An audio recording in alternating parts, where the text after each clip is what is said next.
Protesters in Khartoum chant anti-military slogans while carrying banners demanding a return to civilian rule.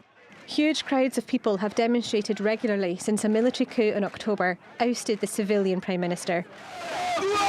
It ended a power-sharing agreement that had begun in 2019. But the problems were years in the making and relate to the former president who's wanted by the International Criminal Court. Omar al Bashir faces extradition to The Hague for alleged genocide, war crimes and crimes against humanity. The atrocities relate to the conflict in Darfur, a region in western Sudan where an uprising started against al Bashir in 2003.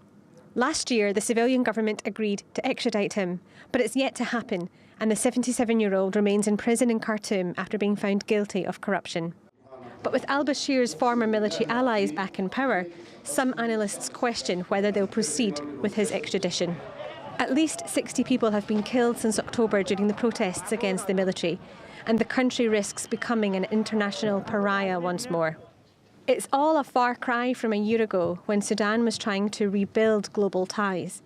But events since the coup have put that process into doubt. Western and foreign powers are putting pressure on Sudan.